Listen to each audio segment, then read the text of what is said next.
نحمده ونصلي على رسوله الكريم أما بعد فأعوذ بالله من الشيطان الرجيم بسم الله الرحمن الرحيم رب اشرح لي صدري ويسر لي أمري واحلل عقدة من لساني يفقهوا قولي. السلام علیکم ورحمۃ اللہ وبرکاتہ. ناظرین، پروگرام دعا کیجئے کے ساتھ آپ کی خدمت میں حاضر ہیں. آج ہم انشاءاللہ دل کی سلامتی کے لیے دعائیں آپ کے ساتھ شیئر کریں گے، کیونکہ دل ہی تو سب کچھ ہے. اگر دل درست ہوا تو سب کچھ درست ہو جائے گا، اور اگر دل بگڑ گیا تو ہر چیز بگڑ جائے گی. دنیا اور آخرت دونوں کی کامیابی کا انحصار دل کی سلامتی پر ہے. دل ہی زندگی کی بنیاد ہے. دل نہ رہے، دل کام نہ کرے تو انسان زندہ نہیں رہ سکتا. اسی طرح انسان کی اخلاقی، روحانی، ایمانی صحت کا انحصار بھی دل کی سلامتی پر ہے. تو ہمیں اس سلسلے میں کوشش کے ساتھ ساتھ اللہ سبحانہ وتعالیٰ سے دعا بھی کرنی چاہیے. دعائیں تو آپ کو بعد میں بتائیں گے. سب سے پہلے خود دعا مانگنے کی اہمیت. رسول اللہ صلی اللہ علیہ وسلم نے ابن عباس سے فرمایا تھا کہ اے بیٹے، اذا سألت فاسأل اللہ، جب تم سوال کرو تو اللہ ہی سے کرو. وَإِذَا اسْتَعَنْتَ فَاسْتَعِنْ بِاللَّهِ، اور اگر تم مدد مانگو تو اللہ ہی سے مدد مانگو. یعنی ہر معاملے میں اپنے رب کے سامنے ہاتھ پھیلاؤ، اسی سے توقع رکھو، اسی پر توکل کرو اور اس سے مانگتے رہو، کیونکہ مانگنا اس کو پسند ہے. وہ مانگنے والوں سے، یعنی اللہ سے جو مانگتے ہیں ان سے وہ محبت کرتا ہے، اور اللہ کے سوا کسی اور کو نہیں پکارنا چاہیے. اس سلسلے میں قرآن مجید میں آتا ہے ان الذین تدعون من دون اللہ عباد امثالکم فادعوہم فلیستجیبوا لکم ان کنتم صادقین. جن لوگوں کو تم اللہ کے سوا پکارتے ہو وہ تو تمہاری ہی طرح کے بندے ہیں، یعنی ان سے مانگتے ہو، انسانوں سے مانگتے ہو. اگر تم اپنے دعوے میں سچے ہو تو ضروری ہے کہ جب تم انہیں پکارو تو وہ تمہیں اس کا جواب دیں. خصوصاً مرے ہوئے لوگوں کو اگر پکارا جائے تو وہ ہماری پکار کہاں سے سن سکتے ہیں؟ سویا ہوا انسان ہماری پکار نہیں سنتا تو فوت شدہ کیسے سن سکتا ہے؟ اسی لیے قرآن مجید میں اللہ کے سوا کسی اور سے مانگنے سے، دعا کرنے سے منع کر دیا گیا. فرمایا فَلَا تَدْعُ مَعَ اللَّهِ إِلَٰهًا آخَرَ فَتَكُونَ مِنَ الْمُعَذَّبِينَ. بس اللہ کے ساتھ کسی اور کو الہ نہ پکاریے. یعنی الہ وہ ہوتا ہے جس کے پاس انسان اپنی حاجات لے کر جاتا ہے، جس سے دعا کرتا ہے، جس کے آگے سجدہ کرتا ہے، جس کے نام پر قربانی کرتا ہے، جس کو خوش کرنے کے لیے سارے کام کرتا ہے، بھاگ دوڑ کرتا ہے. تو اللہ کے ساتھ کسی اور کو الہ نہ پکاریے ورنہ آپ بھی سزا پانے والوں میں سے ہو جائیں گے. یعنی اللہ سبحانہ وتعالیٰ کسی صورت میں بھی شرک کو پسند نہیں فرماتے. اور پھر یہ بھی یاد رکھیے کہ دعا کرنے سے پہلے اللہ سبحانہ وتعالیٰ کی حمد و ثنا ضروری ہے. لا الہ الا اللہ وحدہ لا شریک لہ لہ الملک ولہ الحمد وہو علی کل شیء قدیر. اس کلمے کو پڑھیے یا کوئی اور حمد و ثنا کے الفاظ جو بھی آپ کی چوائس کے ہوں، کیونکہ حمد و ثنا تو اصل میں اللہ کی محبت کے ساتھ ہی آتی ہے. جتنی محبت زیادہ ہوگی اتنی خوشی کے ساتھ آپ اللہ کی تعریف کریں گے. پھر اسی طرح درود شریف پڑھنا نہیں بھولیے. درود شریف پڑھنے سے 10 رحمتیں آتی ہیں، دعائیں قبول ہوتی ہیں. اور پھر یہ کہ دین اور دنیا کی ہر بھلائی اللہ تعالیٰ ہی سے مانگیے. اور خصوصاً ہمارے آج کا جو موضوع ہے یعنی قلب سلیم، سلامت دل، اس کی دعا اللہ سبحانہ وتعالیٰ سے مانگیے کہ اے اللہ تو مجھے قلب سلیم، سلامت دل عطا فرما. کیونکہ قیامت کے دن انسان کو نہ مال کام آئے گا نہ بیٹے کام آئیں گے مگر جو اللہ کے پاس سلامت دل لے کر آیا. اللہ تعالیٰ فرماتے ہیں يوم لا ينفع مال ولا بنون إلا من أتى الله بقلب سليم. جس دن مال اور بیٹے کام نہیں آئیں گے مگر وہ جو اللہ کے پاس سلامت دل لے کر آیا. کیونکہ اگر دل درست ہو تو تمام جسم درست، تمام کام درست، اور اگر دل بگڑ جائے تو ہر چیز بگڑ جاتی ہے. رسول اللہ صلی اللہ علیہ وسلم نے فرمایا بے شک جسم میں گوشت کا ایک ٹکڑا ہے، اگر اس کی اصلاح ہو گئی تو تمام جسم کی اصلاح ہو گئی، اور اگر وہ خراب ہو جاتا ہے تو سارا جسم خراب ہو جاتا ہے. سنو وہ دل ہے. اور پھر آپ نے دل ہی کی طرف اشارہ کرتے ہوئے فرمایا کہ تقویٰ ہاں ہونا، تقویٰ یہاں پر ہوتا ہے، یعنی اللہ کا ڈر جو تمام معاملات کو درست کرتا ہے. دل کے سلسلے میں یہ بات بھی یاد رہے کہ دل کی حالت ہمیشہ بدلتی رہتی. اگر آپ ایک دفعہ اپنے دل کو صحیح رستے پر لے بھی آئے تو کوئی گارنٹی نہیں کہ وہ ہمیشہ صحیح رہے گا، کیونکہ اس کے پلٹنے میں کچھ دیر نہیں لگتی. اس بات کو حدیث میں بہت اچھی طرح بیان کیا گیا ہے. رسول اللہ صلی اللہ علیہ وسلم نے فرمایا بے شک قلب کو قلب اس لیے کہتے ہیں کہ وہ پلٹتا رہتا ہے، اور دل کی مثال تو اس پر کسی ہے جو کسی درخت کے تنے کے ساتھ لٹکا ہوا ہو اور ہوا اسے الٹ پلٹ کرتی رہتی ہو، کبھی سیدھا کبھی الٹا. اس لیے سلامت دل رکھنا ایک بہت ہی مشکل کام ہے، کیونکہ انسان کبھی اس میں شکوک و شبہات آ جاتے ہیں، کبھی خواہشات اور شہوات آ جاتی ہیں، کبھی انسان کا ایمان بڑھنے لگتا ہے، کبھی گھٹنے لگتا ہے. تو دل کی حالتیں تبدیل ہوتی رہتی ہیں. دعا یہ کرنی چاہیے کہ ہماری موت اس حالت میں آئے کہ ہمارا دل اللہ کے رب ہونے پر راضی ہو، محمد صلی اللہ علیہ وسلم کے نبی ہونے پر اور اسلام کے دین ہونے پر، اور ہم اللہ تعالیٰ کے بارے میں اچھا گمان لیے ہوئے اس دنیا سے رخصت ہوں. دل کی تبدیلی کے بارے میں ایک اور حدیث میں بھی آتا ہے، نبی صلی اللہ علیہ وسلم نے فرمایا ابن آدم کا دل اس ہنڈیا سے بھی زیادہ تیزی کے ساتھ بدلتا ہے جو خوب کھول رہی ہو. یعنی دل کی حالت اتنی تیزی سے اگر تبدیل ہوتی ہے اور اس میں کچھ دیر نہیں لگتی تو کس قدر ڈرنے کی بات ہے. سلامت دل کی دعائیں کرنے سے پہلے ہمیں چند ان باتوں کا بھی تذکرہ کر لینا چاہیے کہ جو انسان کے دل کی بیماریوں کا سبب بنتے ہیں. جسمانی بیماریوں کے تو بہت سے اسباب ہو سکتے ہیں، لیکن عموماً ہم روحانی بیماریاں، اخلاقی بیماریاں یا دل کے تزکیے سے متعلق جو بیماریاں ہیں ان کا ذکر نہیں کرتے. تو آئیے دیکھتے ہیں کہ وہ کون سی چیزیں ہیں جو دل کو بیمار کرتی ہیں. اس میں ایمان کے بعد کفر، ناشکری، یہ دل کی بیماری کا سبب بنتی ہے. پھر اسی طرح اللہ سبحانہ تعالیٰ سے زیادہ اوروں کا خوف، یعنی اللہ تعالیٰ اس بات کا حقدار ہے کہ سب سے زیادہ ہم اس سے ڈریں. ہم عموماً اپنے ظاہر کے بارے میں کیوں اتنے کانشیس ہوتے ہیں؟ کیونکہ لوگ دیکھتے ہیں، اور دل کے بارے میں غافل ہوتے ہیں حالانکہ اللہ سبحانہ تعالیٰ اس کو دیکھتے ہیں. پھر اللہ تعالیٰ کے ذکر سے روگردانی دل کو بیمار کر دیتی ہے. نبی صلی اللہ علیہ وسلم نے فرمایا اس شخص کی مثال جو اپنے رب کو یاد کرتا ہے اور جو اپنے رب کو یاد نہیں کرتا زندہ اور مردہ جیسی ہے. یعنی اتنا بڑا فرق ہے. پھر اسی طرح مشکلات میں اللہ تعالیٰ کی طرف رجوع نہ کرنا، یہ دل کو بیمار کر دیتا ہے. نمازیں چھوڑنا، خصوصاً جمعہ چھوڑ دینا، فرائض سے پیچھے رہنا. نبی صلی اللہ علیہ وسلم منبر کی سیڑھیوں پر چڑھتے ہوئے فرما رہے تھے لوگ جمعہ کی نماز چھوڑنے سے باز آ جائیں ورنہ اللہ ان کے دلوں پر مہر لگا دے گا، پھر وہ غافلوں میں سے ہو جائیں گے. اسی طرح بلا عذر، بلا وجہ نماز چھوڑ دینا. آپ صلی اللہ علیہ وسلم نے فرمایا جو شخص سستی کی وجہ سے بلا عذر 3 جمعے چھوڑ دے اللہ تعالیٰ اس کے دل پہ مہر لگا دیتا ہے. پھر اسی طرح قرآن میں غور و فکر نہ کرنا، یہ دلوں کو بیمار کر دیتا ہے. علم سے دوری، سیکھا ہوا علم بھلا دینا. پھر آیات سے نصیحت نہ لینا، یعنی قرآن مجید پڑھنا، تلاوت کرنا، لیکن اس میں غور و فکر نہ کرنا اور اس سے کوئی سبق حاصل نہ کرنا. پھر سیکھ کر سمجھ کر اپنی مرضی کرنا اور غلط رستوں پر چلنا. پھر غلط کاموں کے بھی ایسے برے نتائج ہوتے ہیں جن کی وجہ سے دل سخت ہو جاتے ہیں، جیسے گناہ کرنا دلوں پر غلبہ پانے والا ہے.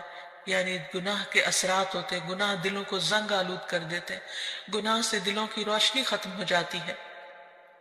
رسول اللہ صلی اللہ علیہ وسلم نے فرمایا جب کسی مسلمان سے کوئی گناہ سرزد ہوتا ہے تو اس کے دل پر ایک سیاہ دھبا پڑ جاتا ہے. اگر وہ توبہ کرے اور باز آ جائے اور استغفار کر لے تو اس کا دل پھر سے صاف اور روشن ہو جاتا ہے. ورنہ جتنے گناہ بڑھتے جاتے ہیں اتنے ہی سیاہ دھبے بڑھتے جاتے ہیں، حتیٰ کہ اس کے دل پر وہ زنگ چھا جاتا ہے جس کا ذکر اللہ عز و جل نے قرآن میں کیا ہے. کلا بل ران علی قلوبہم ما کانوا یکسبون. ہرگز یہ بات نہیں بلکہ ان لوگوں کے دلوں پر ان کے برے اعمال کا زنگ لگ گیا ہے. پھر اسی طرح غلط تمنائیں، یعنی حرام چیزوں کی خواہش کرنا، یہ دلوں کو بیمار کرنے کا سبب ہوتا ہے۔ دنیا کی حد سے زیادہ محبت اور موت سے نفرت اور آخرت سے غفلت اور صرف دنیا کی فکر کرتے رہنا، دنیا ہی کے غم پالتے رہنا، یہ دلوں کو بیمار کر دیتا ہے۔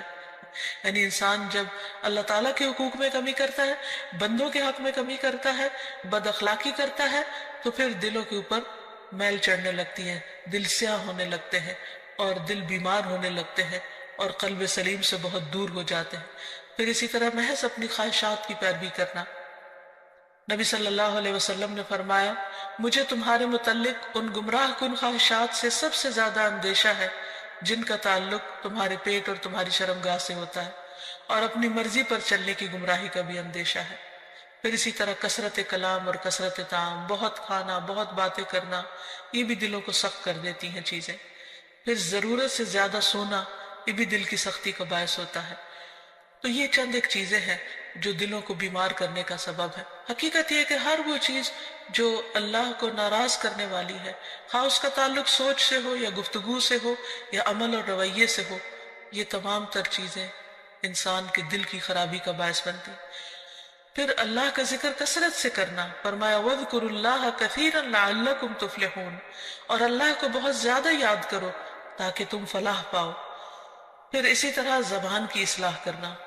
انس بن مالک سے روایت ہے، رسول اللہ صلی اللہ علیہ وسلم نے فرمایا، کسی آدمی کا ایمان درست نہیں ہوتا یہاں تک کہ اس کا دل درست ہو، اور اس کا دل درست نہیں ہوتا یہاں تک کہ اس کی زبان درست ہو جائے۔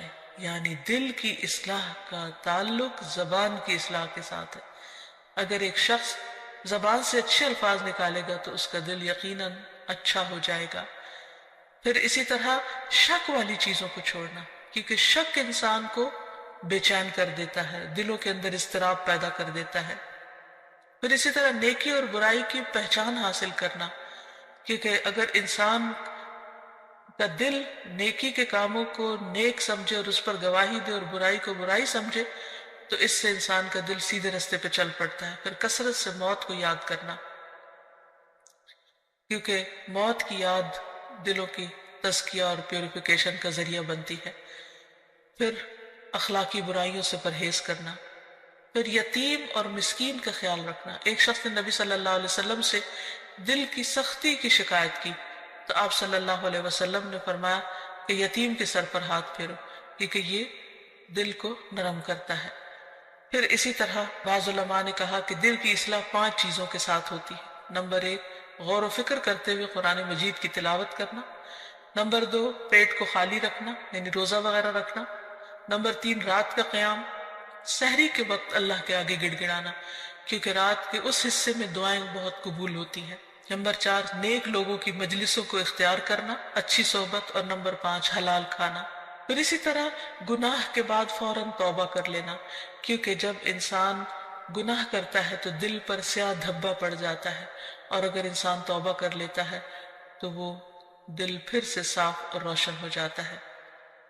اور اب آتی ہے باری دعاؤں کی کہ انسان اللہ سبحانہ و تعالیٰ سے قلب سلیم مانگتا رہے اور دل کی اصلاح کی دعا کرتا رہے۔ اس سلسلے میں سب سے بہترین نسخہ کثرت سے استغفار کرنا ہے، کیونکہ انسان جب بخشش مانگتا ہے اللہ تعالیٰ سے، گناہوں کی معافی مانگتا ہے تو دل روشن ہونے لگتا ہے، دل چمکنے لگتا ہے، کیونکہ دلوں کا میل کو چیل پھر اترنے لگتا ہے۔ اس سلسلے میں رسول اللہ صلی اللہ علیہ وسلم نے فرمایا، میرے دل پر پردہ سا آ جاتا ہے، اسی وجہ سے میں ایک دن میں 100 مرتبہ اللہ سے استغفار کرتا ہوں۔ یہ اللہ کے رسول صلی اللہ علیہ وسلم فرما رہے ہیں۔ آپ صلی اللہ علیہ وسلم استغفار کی کثرت کو دلوں کی روشنی کا ذریعہ بتا رہے ہیں۔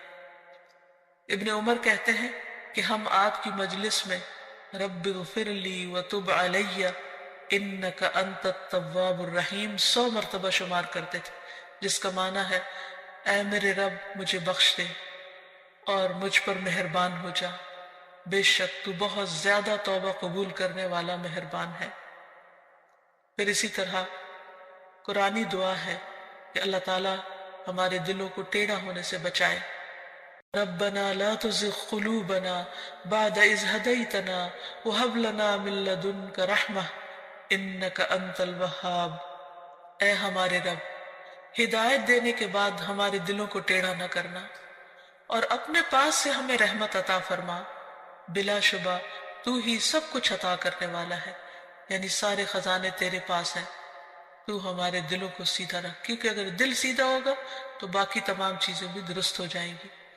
پھر اسی طرح دل میں نور پیدا ہونے کی دعا کرنا، اور وہ ہے اللہم اجعل فی قلبی نورا، اے اللہ میرے دل میں نور پیدا کر دے، میرے دل میں روشنی پیدا کر دے، کیونکہ دل کی بھی آنکھیں ہوتی ہیں۔ اگر دل کی روشنی ہو تو انسان کو اچھے برے کا فرق نظر آنے لگتا ہے۔ بعض اوقات انسان بہت کچھ بھی پڑھ لیتا ہے، اس کے پاس بہت علم بھی ہو سکتا ہے، لیکن ضروری نہیں کہ اس علم کے ذریعے دل کی آنکھیں کھلیں جب تک کہ اللہ تعالیٰ نہ بصیرت عطا کرے۔ یہ بصیرت اللہ تعالیٰ دیتا ہے، اس لیے اللہ تعالیٰ سے مانگنی چاہیے۔ پھر اسی طرح دل کی ہدایت کی دعا کرنا۔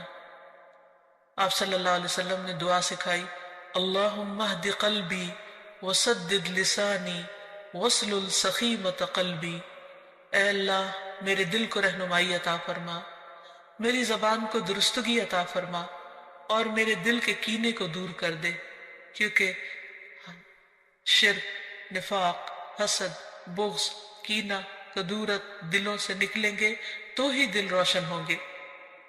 پھر اسی طرح یہ بھی ضروری ہے کہ انسان دین پر دل کی ثابت قدمی کی دعا کرے۔ عبداللہ ابن عمرو ابن العاص کہتے ہیں کہ انہوں نے رسول اللہ صلی اللہ علیہ وسلم کو فرماتے ہوئے سنا کہ تمام بنی آدم کے دل رحمان کی انگلیوں میں سے 2 انگلیوں کے درمیان ایک دل کی طرح ہے، وہ جسے چاہتا ہے اسے پھیر دیتا ہے۔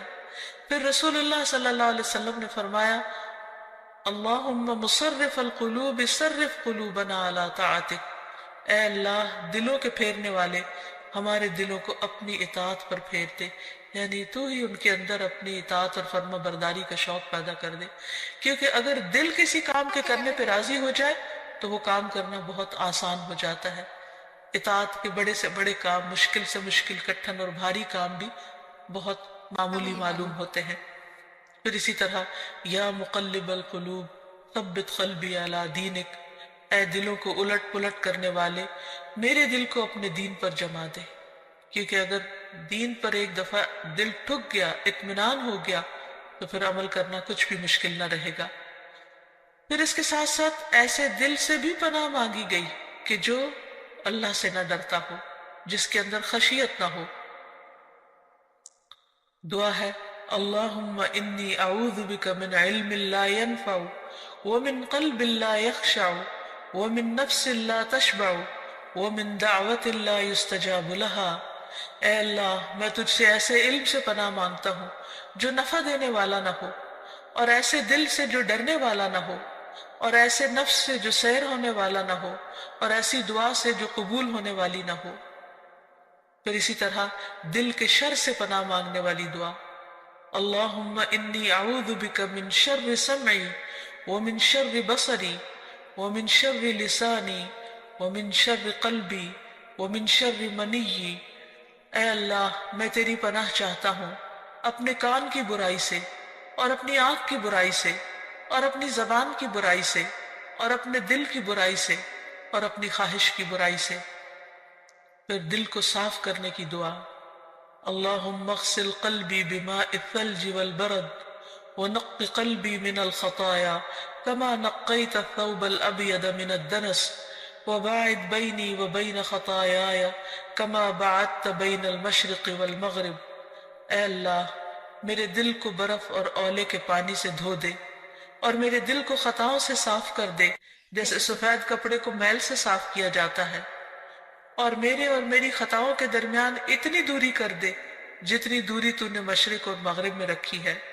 تو اللہ تعالیٰ سے دعا ہے کہ وہ ہمارے دلوں کی اصلاح کر دے، وہ ہمارے دلوں کا تزکیہ کر دے، وہ ہمیں سلامت دل عطا کر دے تاکہ ہم دنیا اور آخرت میں کامیاب ہو سکے۔ وآخر دعوانا ان الحمد للہ رب العالمین۔ السلام علیکم ورحمۃ اللہ